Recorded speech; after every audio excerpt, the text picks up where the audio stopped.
بسم اللہ الرحمن الرحیم۔ السلام علیکم دوستو، احمد رضا خان بریلوی کے نام سے تو آپ ضرور واقف ہوں گے، لیکن بہت کم لوگ ان کی شخصیت، زندگی اور کارناموں کے بارے میں جانتے ہیں۔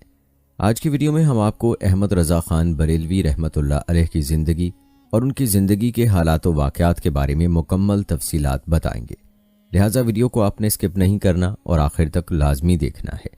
دوستو، آپ کو بتاتے چلیں کہ امام احمد رضا خان شمالی بھارت کے شہر بریلی کے ایک مشہور عالم دین تھے، جن کا تعلق فقہ حنفی سے تھا۔ امام احمد رضا خان کی وجہ شہرت میں اہم وجہ آپ کی حضور صلی اللہ علیہ وآلہ وسلم سے محبت، آپ صلی اللہ علیہ وآلہ وسلم کی شان میں لکھے نعتیہ مجموعے اور آپ کے ہزارہ فتاوی کا علمی مجموعہ ہے، جو 30 جلدوں پر مشتمل فتاوی رضویہ کے نام سے موسوم ہے۔ یاد رہے کہ برصغیر پاک و ہند میں اہل سنت کی ایک بڑی تعداد آپ ہی کی نسبت سے بریلوی کہلاتے ہیں، اور بریلوی حضرات آپ کو اعلیٰ حضرت کے لقب سے بھی پکارتے ہیں۔ دوستو، اعلیٰ حضرت امام اہل سنت مولانا شاہ محمد احمد رضا خان فاضل بریلوی علیہ رحمہ کا سلسلہ نسب کچھ اس طرح ہے: احمد رضا خان بن مولانا نقی علی خان بن مولانا رضا علی خان بن حافظ قاسم علی خان بن شاہ محمد اعظم خان بن شاہ محمد سعادت یار خان بن شاہ محمد سعید اللہ خان علیہ رحمہ۔ روایات بتاتی ہیں کہ آپ کے جد اعلیٰ حضرت شاہ محمد سعید اللہ خان قندھار افغانستان کے قبیلہ بڑیچ کے پٹھان تھے۔ مغلیہ دور حکومت میں لاہور تشریف لائے اور بڑے بڑے عہدوں پر فائز رہے۔ لاہور کا شیش محل ان کی جاگیر تھا۔ لاہور سے آپ دہلی تشریف لائے۔ آپ کی بہادری پر آپ کو شجاعت جنگ کا خطاب ملا۔ ان کے صاحبزادہ حضرت شاہ محمد سعید یار خان علیہ رحمہ کو مغلیہ سلطنت نے ایک جنگی مہم سر کرنے روہیل کھنڈ بھیجا، جس میں آپ نے فتح پائی اور پھر یہیں آپ کا وصال ہوا۔ ان کے صاحبزادے حضرت مولانا محمد اعظم خان پہلے تو حکومتی عہدے پر فائز رہے، لیکن پھر امور سلطنت سے سبکدوشی حاصل کر کے عبادت و ریاضت میں مشغول رہنے لگے، اور آپ نے شہر بریلی کو اپنا مستقل ٹھکانہ بنا لیا۔ اس شہر بریلی میں مولانا شاہ محمد نقی علی خان رحمہ اللہ کے یہاں اعلیٰ حضرت فاضل بریلوی علیہ رحمہ اللہ کی ولادت ہوئی، اور آج تک آپ کے خاندان کے افراد یہیں آباد ہیں۔ دوستو، یہ مختصر سا تعارف آپ کے خاندان کے حالات کے حوالے سے تھا۔ آپ کو احمد رضا خان بریلوی رحمۃ اللہ علیہ کی ولادت کے بارے میں بتاتے چلیں کہ اعلیٰ حضرت امام اہل سنت مولانا حافظ محمد شاہ محمد احمد رضا خان فاضل بریلوی رحمۃ اللہ علیہ کی ولادت 10 شوال المکرم 1272 بمطابق 14 جون 1856 بروز ہفتہ بوقت ظہر محلہ جسولی بریلی شریف انڈیا میں ہوئی۔ آپ کا نام محمد رکھا گیا، جبکہ آپ کے جد امجد حضرت علامہ رضا علی خان رحمہ اللہ نے احمد رضا تجویز فرمایا، اور تاریخی نام المختار ہوا، جبکہ خود اعلیٰ حضرت علیہ رحمہ اللہ نے غلامی رسول کے اظہار کے لیے اپنے نام سے پہلے عبد المصطفیٰ کا اضافہ فرمایا اور اپنا سن ولادت اس آیت مبارکہ سے نکالا، یعنی یہ ہیں وہ لوگ جن کے دلوں میں اللہ نے ایمان نقش فرما دیا اور اپنی طرف کی روح سے ان کی مدد فرمائی ہے۔ خود ارشاد فرماتے ہیں، بحمدللہ، اللہ تعالیٰ بچپن سے مجھے نفرت ہے، عاد اللہ یعنی اللہ کے دشمنوں سے، اور میرے بچوں کو بھی بفضل اللہ گھٹی میں پلا دی گئی ہے، اور بفضل تعالیٰ یہ وعدہ بھی پورا ہوا۔ بحمدللہ، اللہ تعالیٰ اگر میرے قلب کے 2 ٹکڑے کیے جائیں تو اللہ کی قسم ایک پر لکھا ہوا ہوگا لا الہ الا اللہ، دوسرے پر لکھا ہوا ہوگا محمد الرسول اللہ صلی اللہ علیہ وآلہ وسلم۔ اور پھر اپنے اجداد کی فضیلت اور برکات کا ذکر اس طرح فرماتے ہیں، یہ سب برکات ہیں حضرت جد امجد علیہ رحمہ کی۔ قرآن عظیم میں خضر علیہ السلام کے واقعے میں ہے کہ 2 یتیم ایک مکان میں رہتے تھے، اس کی دیوار گرنے والی تھی اور اس کے نیچے ان کا خزانہ تھا۔ خضر علیہ السلام نے اس دیوار کو سیدھا کر دیا۔ اس واقعے کو فرمایا جاتا ہے، یعنی ان کا باپ نیک آدمی تھا، اس کی برکت سے یہ رحمت کی گئی۔ حضرت عبداللہ ابن عباس رضی اللہ تعالیٰ عنہ فرماتے ہیں، وہ باپ ان کی 14ویں پشت میں تھا۔ سالے باپ کی یہ برکات ہوتی ہیں، تو یہاں تو ابھی تیسری ہی پشت ہے، دیکھیے کب تک برکات اس سلسلے میں ہے۔ دوستو، احمد رضا صاحب کے بچپن کا ایک واقعہ کتب میں یوں منقول ہے کہ آپ کی عمر 5-6 برس کی ہوگی کہ مکان پر ایک مولانا بچوں کو قرآن شریف پڑھانے کے لیے تشریف لانے لگے۔ احمد رضا بھی ان سے کلام اللہ پڑھنے لگے۔ ایک روز ایسا ہوا کہ مولانا کسی آیا کریمہ میں بار بار ایک لفظ کا تلفظ ننھے احمد رضا کو بتاتے، مگر آپ کی زبان سے وہ تلفظ ادا نہ ہو رہا تھا۔ مولانا زبر بتاتے اور آپ زیر پڑھتے۔ یہ کیفیت آپ کے جد امجد مولانا رضا علی خان بھی دیکھ رہے تھے۔ انہوں نے کلام پاک منگوا کر دیکھا تو اس میں اسی لفظ کے اعراب کاتب نے غلط ڈال دیے تھے، یعنی زیر کی جگہ زبر لکھ دیا تھا۔ گویا غیر شعوری طور پر بچے کی زبان سے جو لفظ نکل رہا تھا وہی صحیح تھا۔ دادا نے حیرت زدہ ہو کر پوچھا، بیٹا مولانا صاحب جس طرح بتا رہے تھے تم اس طرح کیوں نہیں پڑھتے تھے؟ ننھے احمد رضا نے جواب دیا، حضرت میں ارادہ تو کرتا تھا کہ اسی طرح پڑھوں، مگر زبان پر قابو نہ پاتا، زبر کی بجائے ہر بار زیر ہی زبان سے کام کرتی۔ دوستو، اس طرح کے بہت سے حیرت انگیز واقعات درس و تدریس کے دوران میں پیش آئے۔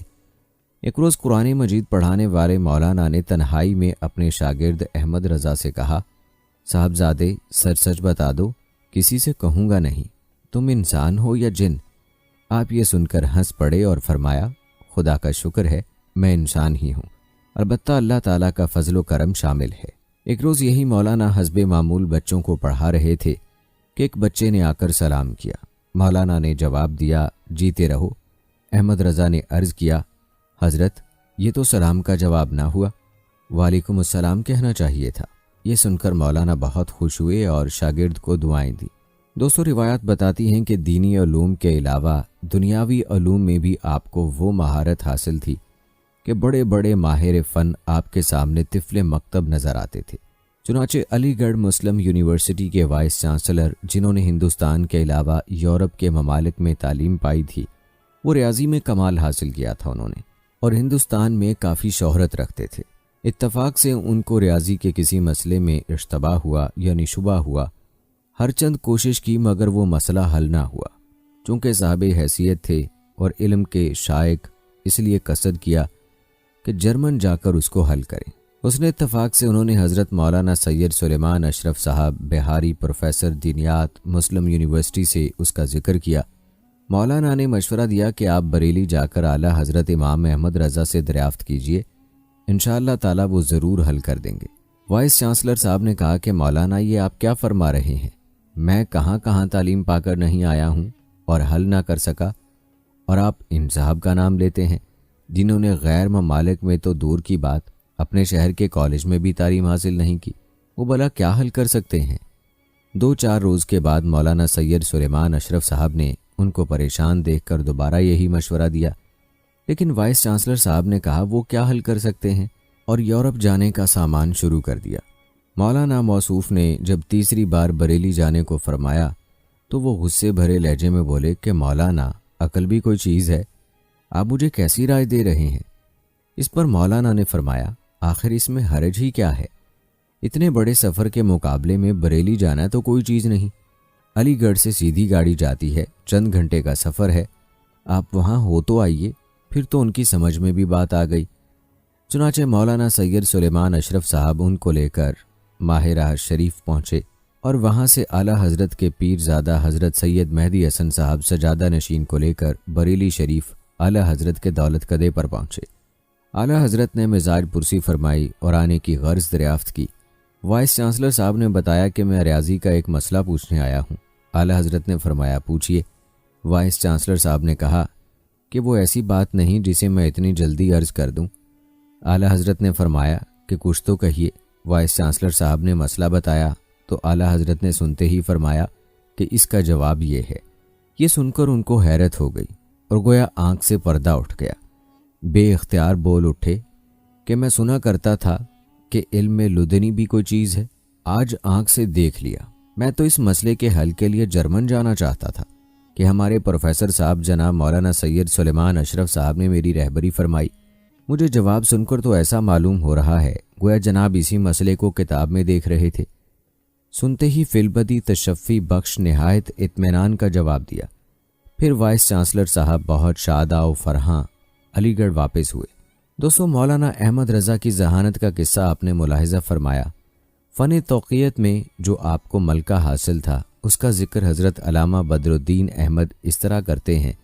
فن توقیت میں اعلیٰ حضرت کے کمال کا یہ عالم تھا کہ سورج آج کب نکلے گا اور کس وقت ڈوبے گا اس کو بلا تکلف معلوم کر لیتے۔ ستاروں کی معرفت اور ان کی چال کی شناخت پر اس قدر عبور تھا کہ رات میں تارا اور دن میں سورج دیکھ کر گھڑی میں لا لیا کرتے اور وقت بالکل صحیح ہوتا، 1 منٹ کا بھی فرق نہ پڑتا۔ دوستو، آپ کو بتاتے چلیں کہ اعلیٰ حضرت کی بے مثل ذہانت اور بے نظیر حافظے کے کمالات اتنے ہیں کہ انہیں بیان کرنے کے لیے ایک دفتر چاہیے۔ مولانا احسان حسین ابتدائی تعلیم میں اعلیٰ حضرت کے ہم سبق تھے۔ ان کی روایت ہے کہ شروع ہی سے ذہانت کا یہ حال تھا کہ استاد سے کبھی چوتھائی سے زیادہ کوئی کتاب نہیں پڑھی۔ چوتھائی کتاب استاد سے پڑھنے کے بعد بقیہ تمام کتاب از خود پڑھ کر اور یاد کر کے سنا دیا کرتے۔ مشکل سے مشکل فتاوی کا جواب شاگردوں اور احباب کو اس طرح قلم بند کروا دیتے کہ حیرت ہوتی۔ بے شمار کتابوں کے حوالے اس سلسلے میں دیے اور سب زبانی فرماتے۔ الماری میں سے فلاں جلد نکالو، اتنے ورق الٹ لو، فلاں صفحے پر اتنی سطروں کے بعد یہ مضمون ہوگا، اسے نقل کر دو۔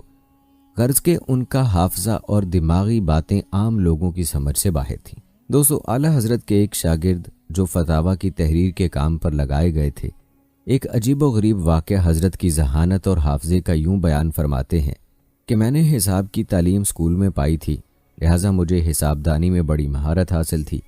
اعلیٰ حضرت حساب والے استفتاء حل کرنے کے لیے زیادہ تر میرے ہی سپرد فرماتے۔ ایک مرتبہ ورثے کی تقسیم کے سلسلے میں 15 بطن کا مناسخہ آیا۔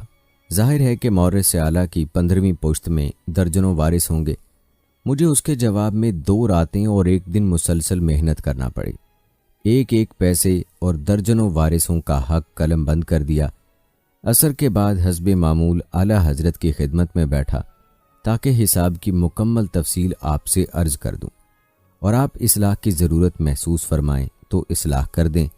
میں نے وہ استفتاء پڑھنا شروع کیا، کیا دیکھتا ہوں کہ اعلیٰ حضرت سنتے سنتے اپنی انگلیوں کو بھی حرکت دے رہے ہیں۔ یہ استفتاء چونکہ 15 پشتوں کے درجوں وارثوں کے حساب کتاب پر مبنی تھا، اس لیے یہ فل سکیپ کے 2 صفحوں پر پھیلا ہوا تھا۔ میں نے استفتاء یعنی صرف سوال ہی پڑھ کر ختم کیا اور ابھی جواب میں تحریر کیے ہوئے وارثوں کے حصے ظاہر نہ کیے تھے کہ اعلیٰ حضرت نے بلا توقف فرمانا شروع کیا، آپ نے فلاں کو اتنا، فلاں کو اتنا، فلاں کو اتنا زیادہ دیا۔ غرض درجنوں وارثوں کے نام اور ان کے حصے بتا دیے۔ اب میں حیران و ششدر تھا کہ مجھے اپنی حساب دانی پر اتنا ناز۔ استفتاء کو میں نے اپنے طور پر 20 دفعہ پڑھا، ہر ایک نام بار بار پڑھ کر ان کے حصے نکالے۔ اس کے باوجود مجھ سے کوئی ان سب وارثوں کے نام پوچھے تو حصے تو دور کی بات، میں نام بھی شاید پورے نہ بتا سکوں جب تک لکھے ہوئے کے سامنے نہ رکھوں۔ اللہ اکبر! یہ کیسا حافظہ، کیسی وسعت ادراک اور کتنی عظیم خداداد صلاحیت تھی جو اللہ تعالیٰ کسی کسی کو عطا فرماتے ہیں۔ دوستو، جہاں تک آپ کی شادی اور اولاد کی بات ہے تو روایات کے مطابق 1291 ہجری میں آپ کی شادی ہوئی۔ آپ کے یہاں 2 صاحبزادے حجت الاسلام حضرت علامہ مولانا شاہ محمد حامد رضا خان اور مفتی اعظم ہند حضرت علامہ مولانا شاہ محمد مصطفیٰ رضا خان اور 5 صاحبزادیاں تولد ہوئیں۔ روایات بتاتی ہیں کہ 1295 میں اعلیٰ حضرت فاضل بریلوی اپنے والد ماجد حضرت علامہ نقی علی خان کے ہمراہ مارہرہ شریف گئے اور وہاں حضرت علامہ مولانا سید شاہ آل رسول احمد علیہ رحمہ کے دست حق پرست پر بیعت ہوئے۔ کہتے ہیں کہ آپ کے پیر و مرشد نے بیعت فرماتے ہی آپ کو تمام سلاسل کی اجازت و خلافت عطا فرمائی۔ دوستو، اعلیٰ حضرت فاضل بریلوی کو جن سلاست و طریقت میں اجازت و خلافت حاصل تھی اس کی تفصیل خود موصوف نے اس طرح لکھی ہے: قادریہ برقاتیہ جدیدہ، قادریہ آبائیہ قدیمیہ، قادریہ رزاقیہ، قادریہ منوریہ، چشتیہ نظامیہ قدیمیہ، چشتیہ محبوبیہ جدیدہ، سہروردیہ فضیلہ، نقشبندیہ علائیہ صدیقیہ، نقشبندیہ علائیہ الویہ۔ دوستو، بیان کیے گئے سلاسل میں اجازت کے علاوہ فاضل بریلوی کو مسافات اربع کی سندات بھی ملیں، جس کی تفصیل اعلیٰ حضرت نے اس طرح بیان فرمائی ہے مسافت الحسینیہ، مسافت الامریہ، مسافت الخضریہ، مسافت المنانیہ۔ ان مسافات اور اجازت کے علاوہ مختلف اذکار و اشغال وغیرہ کی بھی آپ کو اجازت حاصل تھی۔ دوستو، تحصیل علم کے فوراً بعد آپ نے تدریس اور افتاء کی طرف توجہ فرمائی۔ چونکہ بریلی شریف میں اس وقت کوئی مدرسہ نہیں تھا، چنانچہ طلباء اعلیٰ حضرت کی طرف رجوع کرتے۔ انہی دنوں کا ایک واقعہ ملک العلماء حضرت علامہ محمد ظفر الدین بہاری علیہ رحمہ اپنی تصنیف حیات اعلیٰ حضرت میں اس طرح بیان فرماتے ہیں۔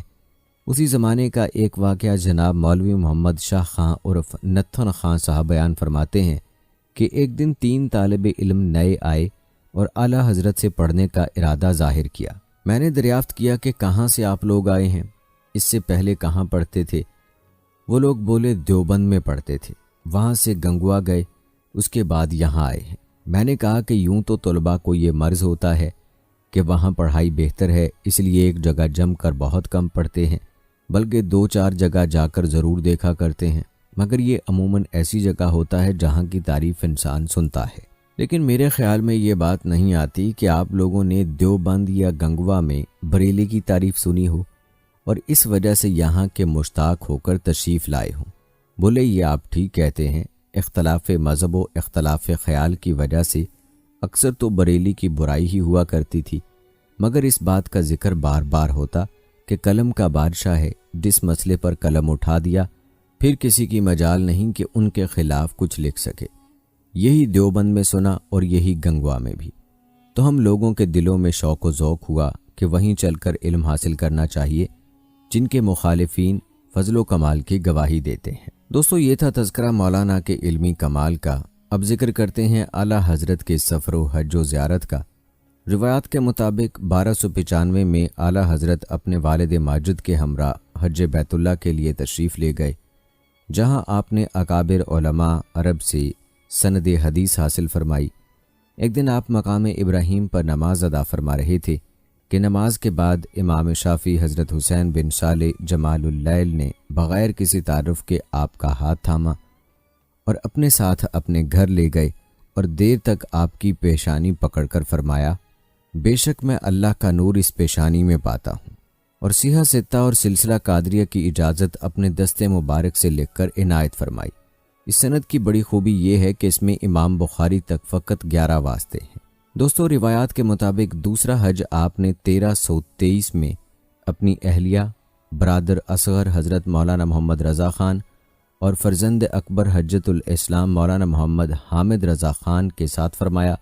اس بار جب مدینہ منورہ حاضر ہوئے تو شوق دیدار میں دیر تک روضہ اقدس کے سامنے درود شریف پڑھتے رہے، اس یقین کے ساتھ کہ سرکار دو عالم صلی اللہ علیہ وآلہ وسلم عزت افزائی فرمائیں گے۔ لیکن پہلی شب ایسا نہ ہوا تو کچھ کبیرہ خاطر ہو کر ایک غزل لکھی، جس کا مضمون یہ ہے، وہ سوئے لالا زار پھرتے ہیں، تیرے دن اے بہار پھرتے ہیں۔ اس کے مقطع میں اسی تڑپ کی طرف اشارہ کیا، فرماتے ہیں، کوئی کیوں پوچھے تیری بات رضا، تجھ سے کتے ہزار پھرتے ہیں۔ یہ غزل خدمت اقدس میں عرض کر کے انتظار میں مؤدب بیٹھے تھے کہ قسمت جاگ اٹھی اور چشم سر بیداری میں سرکار ابد قرار صلی اللہ علیہ وآلہ وسلم کی زیارت سے مشرف ہوئے۔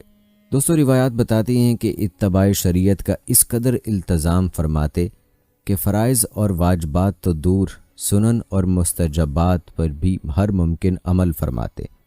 چنانچہ سید ایوب علی صاحب کا بیان ہے کہ ایک روز فجر کی نماز پڑھانے کے لیے آنے میں اعلیٰ حضرت کو کچھ دیر ہو گئی۔ نمازیوں کی نگاہیں بار بار کاشانہ اقدس کی جانب اٹھ رہی تھیں۔ اسی اثناء میں اعلیٰ حضرت جلد جلد تشریف لائے۔ اس وقت قنات علی صاحب نے مجھ پر اپنا یہ خیال ظاہر کیا کہ اس تنگ وقت میں دیکھنا یہ ہے کہ اعلیٰ حضرت مسجد میں پہلے دایاں قدم رکھتے ہیں یا بایاں، مگر قربان اس ذات کے کہ دروازہ مسجد کے زینے پر جس وقت قدم مبارک پہنچا تو سیدھا توسیع فرش مسجد پر قدم پہنچتا ہے، تو دایاں اور اسی پر بس نہیں، ہر صف پر تقدیم داہنے ہی قدم سے فرمائی، یہاں تک کہ محراب میں مصلی پر قدم پاک سیدھا ہی پہنچتا ہے، اور اسی پر کہاں منحصر، بینی پاک کرنے اور استنجا فرمانے کے سوا حضور کے ہر فعل کی ابتدا سیدھے ہی جانب سے ہوتی تھی۔ اگر کسی کو کوئی شے دینی ہوتی اور اس نے الٹا ہاتھ لینے کو بڑھایا، فوراً اپنا دست مبارک روک لیتے اور فرماتے سیدھے ہاتھ میں لیجئے، الٹے ہاتھ سے شیطان لیتا ہے۔ دوستو یہ سب کیا تھا؟ یہ دراصل سنت رسول سے محبت تھی اور اتباع سنت کا ذوق و شوق تھا کہ ہر کام کو داہنے سے شروع فرماتے تھے۔ روایات بتاتی ہیں کہ اعلیٰ حضرت کو اللہ تبارک و تعالیٰ نے بے مثال قوت حافظہ عطا فرمائی تھی۔ چنانچہ حضرت علامہ محمد ظفر الدین بہاری علیہ رحمہ فرماتے ہیں کہ اعلیٰ حضرت ایک مرتبہ پیلی بھیت تشریف لے گئے اور حضرت استاذی مولانا وسیع احمد محدث صورت قدس سرہ کے مہمان ہوئے۔ اثنائے گفتگو میں ذکر نکلا، حضرت محدث صورتی صاحب نے فرمایا میرے کتب خانے میں ہے۔ اتفاق ہے کہ اعلیٰ حضرت کے کتب خانے میں کتابوں کا کافی ذخیرہ تھا اور ہر سال معقول رقم کی نئی نئی کتابیں آیا کرتی تھیں، مگر اس وقت تک عقود الدریہ منگوانے کا اتفاق نہ ہوا تھا۔ اعلیٰ حضرت نے فرمایا میں نے نہیں دیکھی ہے، جاتے وقت میرے ساتھ کر دیجیے گا۔ حضرت محدث صورتی صاحب نے بخوشی قبول کیا اور کتاب لا کر حاضر کر دی، مگر ساتھ ساتھ فرمایا کہ جب ملاحظہ فرما لیں تو بھیج دیجیے گا، اس لیے کہ آپ کے یہاں تو بہت کتابیں ہیں، میرے پاس یہی گنتی کی چند کتابیں ہیں جن سے فتویٰ دیا کرتا ہوں۔ اعلیٰ حضرت نے فرمایا اچھا۔ اعلیٰ حضرت کا قصد اسی دن واپسی کا تھا، مگر اعلیٰ حضرت کے ایک جاں نثار مرید نے حضرت کی دعوت کی، اسی وجہ سے رک جانا پڑا۔ شب کو اعلیٰ حضرت نے عقود الدریہ کو، جو ایک سیخم کتاب 2 جلدوں میں تھی، ملاحظہ فرما لیا۔ دوسرے دن دوپہر کے بعد ظہر کی نماز پڑھ کر گاڑی کا وقت تھا، بریلی شریف روانگی کا قصد فرمایا۔ جب اسباب درست کیا جانے لگا تو عقود الدریہ کو بجائے سامان میں رکھنے کے فرمایا کہ محدث صاحب کو دے آؤ۔ مجھے تعجب ہوا کہ قصد لے جانے کا تھا، واپس کیوں فرما رہے ہیں، لیکن کچھ بولنے کی ہمت نہ ہوئی۔ حضرت محدث صورتی صاحب کی خدمت میں نے حاضر کی۔ وہ اعلیٰ حضرت سے ملنے اور اسٹیشن تک ساتھ جانے کے لیے اپنے مکان سے تشریف لا ہی رہے تھے کہ میں نے اعلیٰ حضرت کا ارشاد فرمایا ہوا جملہ عرض کیا۔ فرمایا تم کتاب لیے میرے ساتھ واپس چلو۔ میں اس کتاب کو لیے ہوئے حضرت محدث صاحب کے ساتھ واپس ہوا۔ حضرت محدث صاحب نے اعلیٰ حضرت سے کہا کہ میرا یہ کہنا کہ جب ملاحظہ فرما لیں تو بھیج دیجیے گا، ملال ہوا کہ اس کتاب کو واپس کیا۔ فرمایا قصد بریلی ساتھ لے جانے کا تھا اور اگر کل ہی جاتا تو اس کتاب کو ساتھ لے جاتا، لیکن جب کل جانا نہ ہوا تو شب میں اور صبح کے وقت پوری کتاب دیکھ لی، اب لے جانے کی ضرورت نہ رہی۔ حضرت محدث صورتی صاحب نے فرمایا بس ایک مرتبہ دیکھ لینا کافی ہو گیا۔ تو اعلیٰ حضرت نے فرمایا اللہ تعالیٰ کے فضل و کرم سے امید ہے کہ 2-3 مہینے تک تو جہاں کی عبارت کی ضرورت ہوگی فتاویٰ میں لکھ دوں گا، اور مضمون تو انشاءاللہ عمر بھر کے لیے محفوظ ہو گیا۔ دوستو یہ امام احمد رضا خان صاحب کی حیات پر لکھی کتب سے منقول واقعات ہیں جو بینہ آپ کے گوش گزار کیے جا رہے ہیں۔ البتہ آپ کی اس حوالے سے کیا رائے ہے آپ نے کمنٹ میں ہمیں ضرور بتانا ہے۔ روایات میں آتا ہے کہ ایک روز ارشاد فرمایا کہ بعض ناواقف لوگ میرے نام کے ساتھ حافظ لکھ دیا کرتے تھے، حالانکہ میں حافظ نہیں ہوں۔ ہاں البتہ یہ ضرور ہے کہ اگر کوئی حافظ صاحب کلام پاک کا ایک رکوع ایک بار پڑھ کر سنا دیں وہ مجھے یاد ہو جائے گا، وہ دوبارہ مجھ سے سن لیں۔ یہ کہہ کر اسی دن سے دور شروع فرما دیا اور 30 دن میں 30 پارے سنا دیے، یوں 1 ماہ میں پورا قرآن مجید حفظ کر لیا۔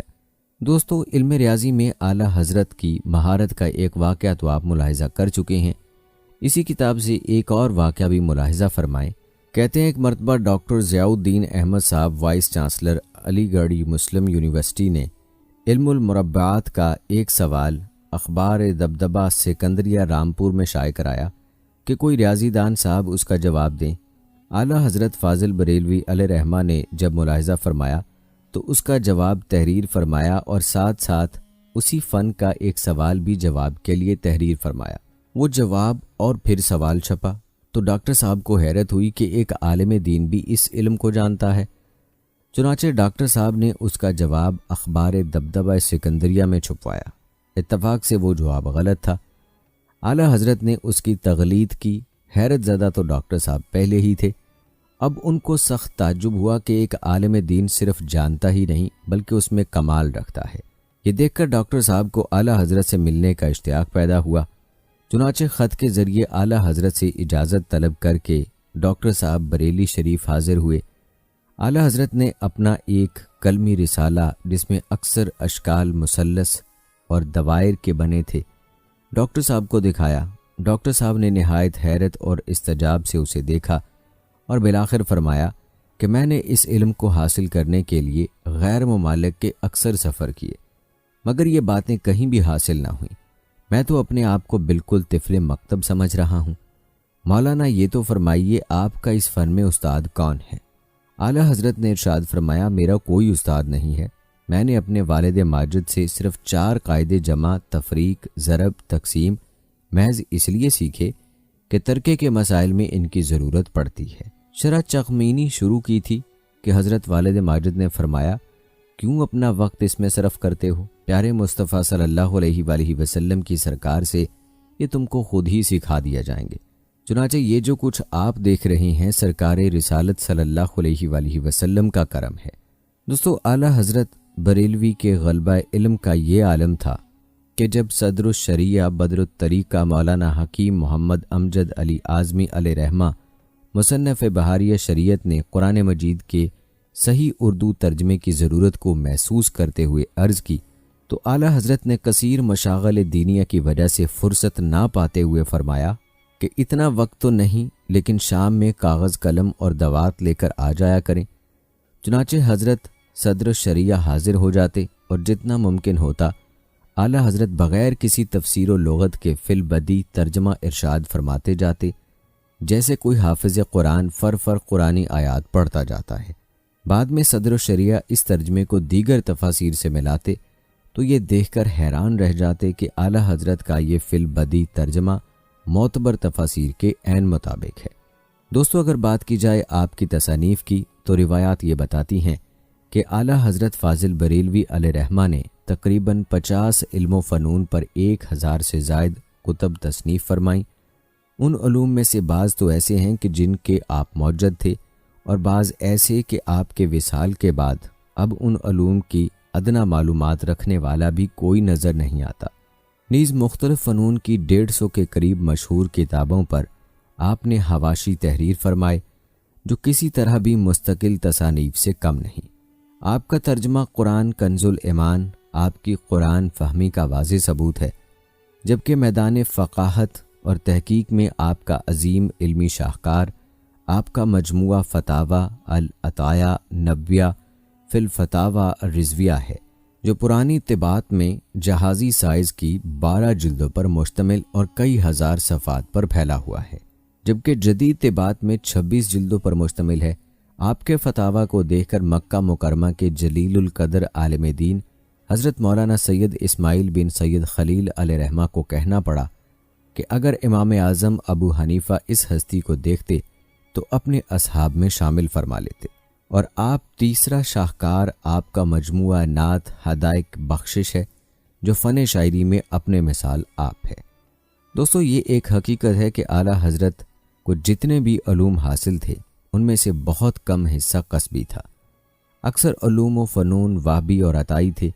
یہی وجہ تھی کہ کیسا ہی سوال آتا، چاہے اس کا تعلق الگوریدم، فلکیات، ارضیات، معدنیات، طب، معاشیات، بینکاری، جغرافیہ، عمرانیات، کسی شعبے سے ہوتا، یہ نہ کہا جاتا کہ اس شعبے سے ہمارا تعلق نہیں، بلکہ اس کا ایسا تسلی بخش جواب دیا جاتا کہ اس فن کے ماہر دیکھ کر حیران رہ جاتے، اور اس طرح نہ صرف لوگوں کی رہنمائی فرمائی بلکہ اس دور میں اٹھنے والے فتنوں کا سد باب کیا، جبکہ اس وقت مسلمانان پاک و ہند کے مذہبی، سیاسی، معاشی اور تمدنی نظریات و روایات پر تابڑ توڑ حملے کیے جا رہے تھے۔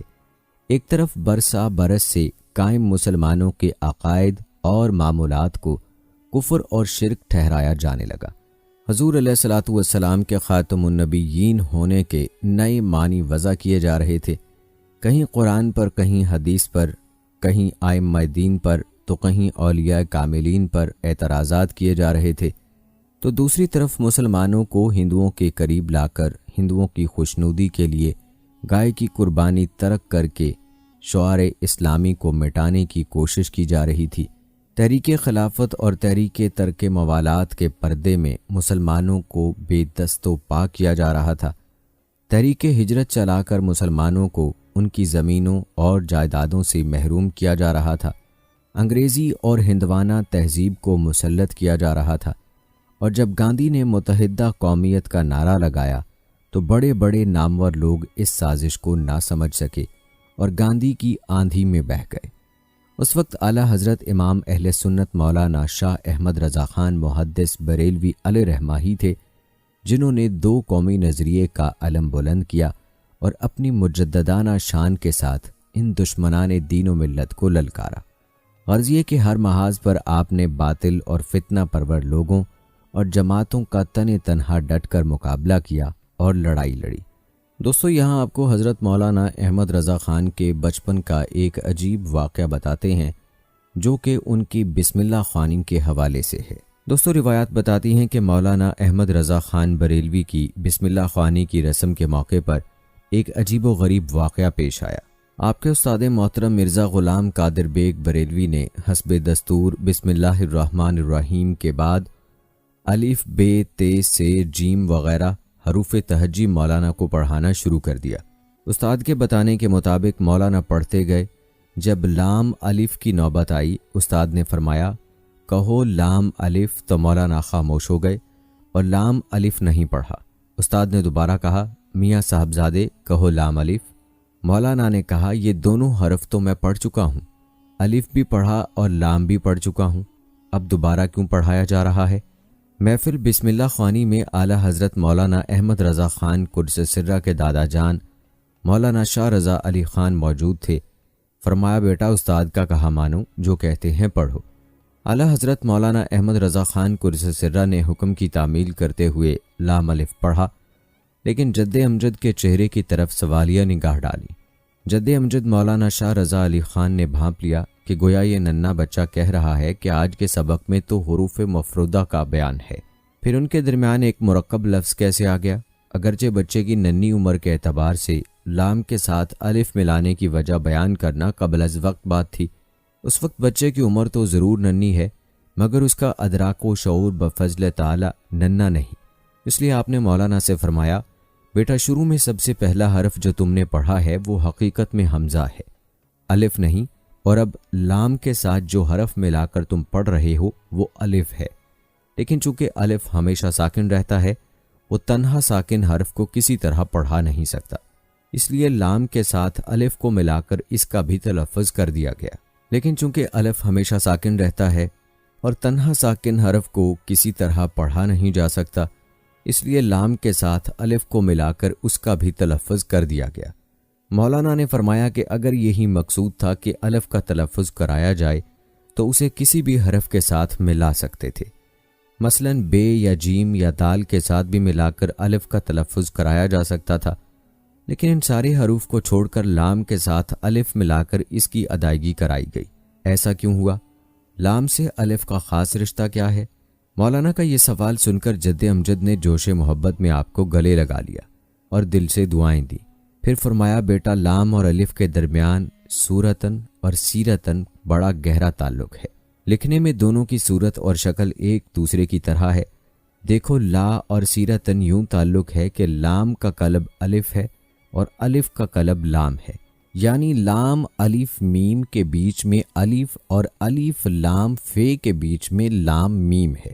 ظاہری نگاہ میں تو حضرت جد امجد مولانا شاہ رضا علی خان قدس سرہ نے اس الف لام کے مرکب لا کی وجہ بیان فرمائی، مگر باتوں ہی باتوں میں اسرار و حقائق، رموز و اشارات کے دریافت و ادراک کی صلاحیت اعلیٰ حضرت کے قلب و دماغ میں بچپن ہی سے پیدا فرما دی، جس کا اثر بعد میں سب نے اپنی آنکھوں سے دیکھ لیا کہ اعلیٰ حضرت اگر شریعت میں سیدنا امام اعظم ابو حنیفہ رحمۃ اللہ علیہ کے قدم بقدم ہیں تو طریقت میں غوث اعظم کے نائب اکرم ہیں۔ دوستو، رسم بسم اللہ خوانی کے بعد اعلیٰ حضرت کی تعلیم کا سلسلہ جاری ہو گیا۔ آپ نے اپنی 4 برس کی ننھی سی عمر میں، جبکہ عموماً دوسرے بچے اس عمر میں اپنے وجود سے بھی بے خبر رہتے ہیں، قرآن مجید ناظرہ ختم کر لیا۔ 6 سال کی عمر میں ماہ مبارک ربیع الاول شریف کی تقریب میں ممبر پر رونق افروز ہو کر بہت بڑے مجمع کی موجودگی میں ذکر میلاد شریف پڑھا۔ دوستو، جہاں تک آپ کی ابتدائی تعلیم کی بات ہے تو آپ کی تعلیم کے حوالے سے روایات یہ بتاتی ہیں کہ اعلیٰ حضرت نے ابتدائی تعلیم کچھ حضرت مولانا مرزا غلام قادر بیگ سے اور اکثر کتب اپنے والد ماجد حضرت مولانا نقی علی خان سے پڑھیں، نیز چند ایک کتب کا درس حضرت مولانا سید ابو الحسین احمد نوری اور حضرت مولانا عبدالعلا رامپوری علیہ رحمہ سے بھی لیا۔ دوستوں، ہم پہلے بھی بتا چکے ہیں کہ یہ روایات ہم نے جو پیش کی ہیں یہ بریلی مکتبہ فکر کی کتب اور مصنفین سے منقول ہیں، اور ان روایات سے آپ اتفاق بھی کر سکتے ہیں اور اختلاف بھی کر سکتے ہیں، یہ آپ کا ذاتی حق ہے، اور عام فہم اسی بات کو تسلیم کرتا ہے جو حقیقت کے قریب ہوتی ہے اور جس کی تصدیق کتب تواریخ سے ہوا کرتی ہے۔ دوستو، یہ بات آپ بخوبی جانتے ہیں کہ بریلوی حضرات کے دلوں میں دیوبندی مکتبہ فکر کی کس قدر نفرت پائی جاتی ہے۔ یہ لوگ دیوبندی کو وہابی کہتے ہیں۔ ان کی کتب میں کتب دیوبند اور وہابیت کے لیے کتنی نفرت موجود ہے، اس نفرت کا اندازہ اس اقتباس سے لگا لیں۔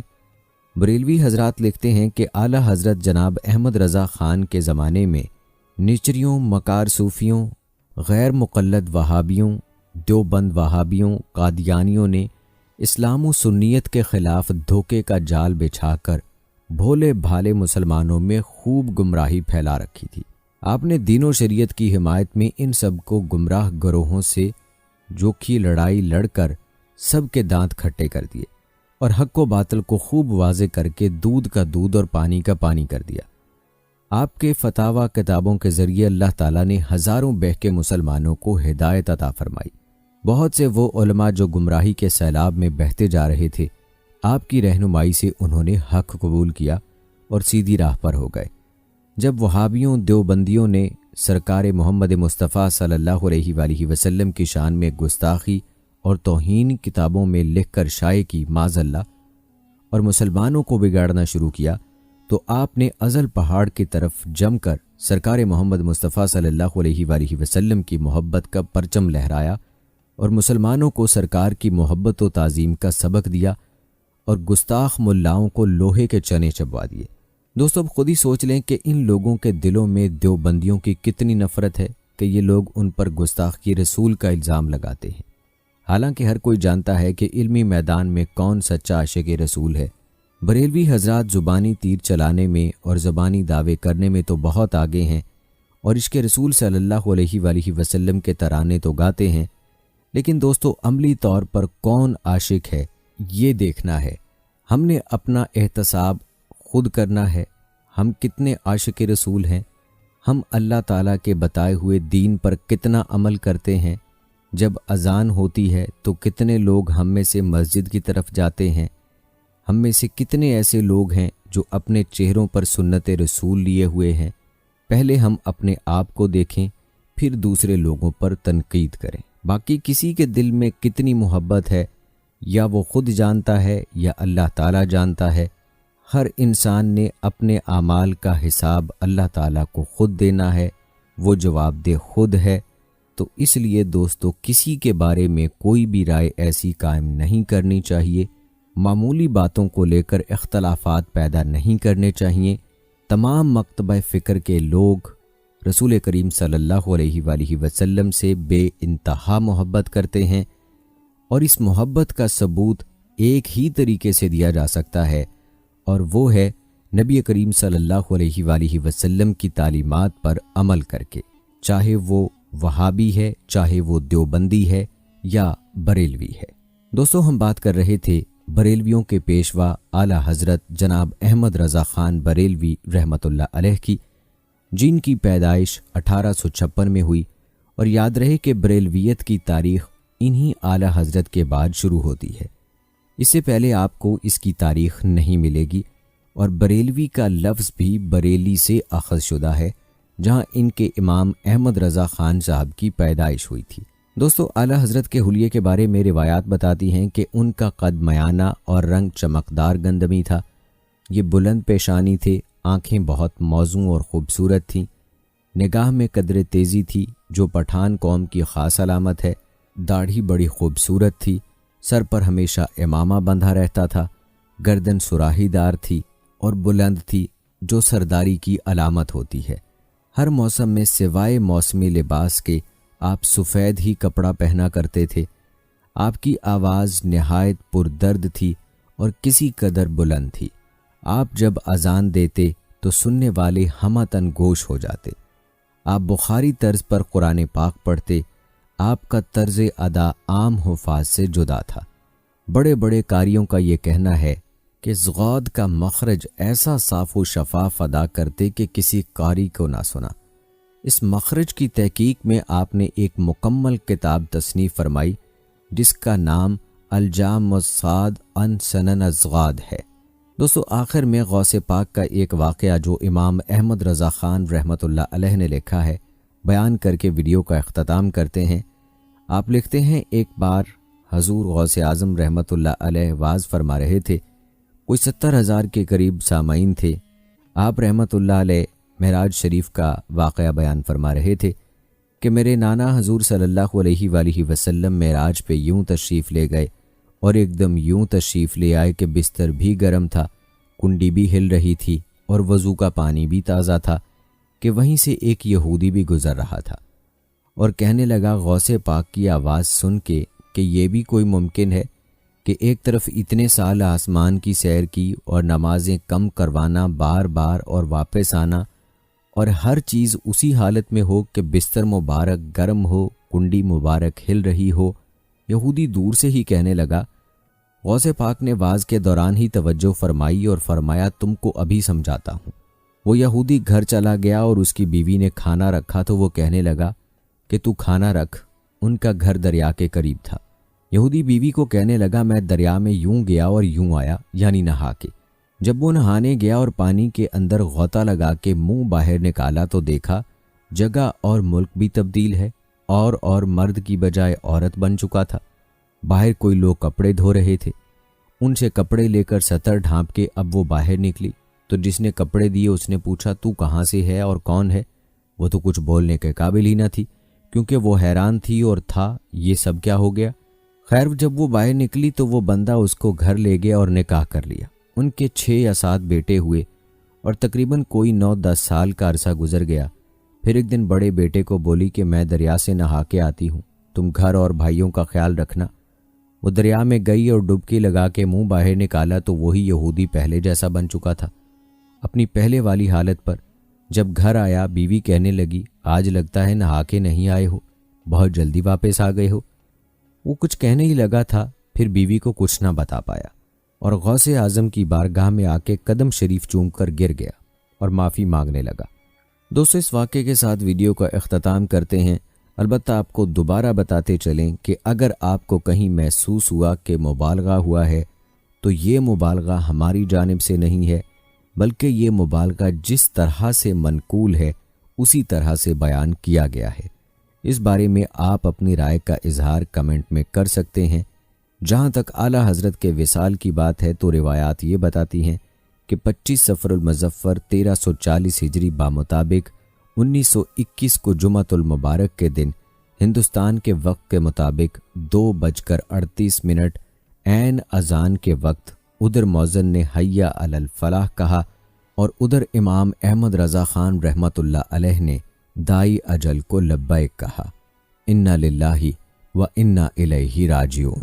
آپ رحمۃ اللہ علیہ کا مزار بریلی شریف میں آج بھی زیارت گاہ خاص و عام بنا ہوا ہے۔ دوستو، آخر میں آپ کو ایک بار پھر گزارش کرتا چلوں کہ ہمارا یہ ویڈیو بنانے کا مقصد کسی بھی مسلک سے تعلق رکھنے والے ہمارے دیکھنے والے کا دل دکھانا ہرگز نہیں ہے، چاہے وہ اہل حدیث مسلک سے ہو، چاہے وہ دیوبندی مسلک سے ہو یا بریلوی مسلک یا کسی اور مسلک سے۔ ہماری آج کی ویڈیو کا مقصد تھا آپ کو بتایا جائے اعلیٰ حضرت امام احمد رضا خان رحمۃ اللہ علیہ کی زندگی کے بارے میں، تو جتنا کچھ ان کے بارے میں ہم کتابوں سے علم حاصل کر سکے وہ آپ تک ہم نے پہنچا دیا۔ آج کی ویڈیو میں بس اتنا ہی۔ اگلی ویڈیو تک ہمیں اجازت دیجیے۔ اگر آپ کسی ٹاپک پر ویڈیو دیکھنا چاہتے ہیں تو کمنٹ باکس میں ہمیں ضرور بتائیے گا۔ اللہ حافظ۔